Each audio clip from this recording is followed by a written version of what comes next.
Judges chapter 4. After Ehud died, the Israelites again did evil in the sight of the Lord. So the Lord sold them into the hand of Jabin king of Canaan, who reigned in Hazor. The commander of his forces was Sisera, who lived in Harosheth-Hagoyim. Then the Israelites cried out to the Lord because Jabin had 900 chariots of iron, and he had harshly oppressed the Israelites for 20 years. Now Deborah, a prophetess, the wife of Lapidoth, was judging Israel at that time, and she would sit under the palm of Deborah between Ramah and Bethel in the hill country of Ephraim, where the Israelites would go up to her for judgment. She summoned Barak son of Abinoam from Kedesh in Naphtali, and said to him, "Surely the Lord, the God of Israel, is commanding you, go and march to Mount Tabor, taking with you 10,000 men of Naphtali and Zebulun. And I will draw out Sisera the commander of Jabin's army, his chariots and his troops to the river Kishon, and I will deliver them into your hand."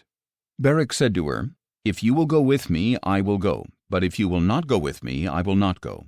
"I will certainly go with you," Deborah replied, "but the road you are taking will bring you no honor, because the Lord will be selling Sisera into the hand of a woman." So Deborah got up and went with Barak to Kedesh, where he summoned Zebulun and Naphtali. 10,000 men followed him, and Deborah also went with him. Now Heber the Kenite had moved away from the Kenites, the descendants of Hobab, the father-in-law of Moses, and had pitched his tent by the great tree of Zaanaim, which was near Kedesh. When Sisera was told that Barak son of Abinoam had gone up Mount Tabor, he summoned all 900 of his iron chariots and all the men with him from Harosheth-Hagoyim to the river Kishon. Then Deborah said to Barak, "Arise, for this is the day that the Lord has delivered Sisera into your hand. Has not the Lord gone before you?" So Barak came down from Mount Tabor with 10,000 men following him, and in front of him the Lord routed with the sword Sisera, all his charioteers and all his army. Sisera abandoned his chariot and fled on foot. Then Barak pursued the chariots and army as far as Harosheth-Hagoyim, and the whole army of Sisera fell by the sword. Not a single man was left.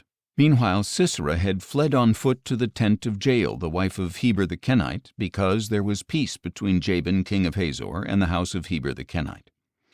Jael went out to greet Sisera and said to him, "Come in, my lord, come in with me, do not be afraid." So he entered her tent, and she covered him with a blanket. Sisera said to her, "Please give me a little water to drink, for I am thirsty." So she opened a container of milk, gave him a drink, and covered him again. "Stand at the entrance to the tent," he said, "and if anyone comes and asks you, 'Is there a man here?' say, 'No.'" But as he lay sleeping from exhaustion, Heber's wife Jael took a tent peg, grabbed a hammer, and went silently to Sisera. She drove the peg through his temple and into the ground, and he died. When Barak arrived in pursuit of Sisera, Jael went out to greet him and said to him, "Come, and I will show you the man you are seeking." So he went in with her, and there lay Sisera dead with a tent peg through his temple.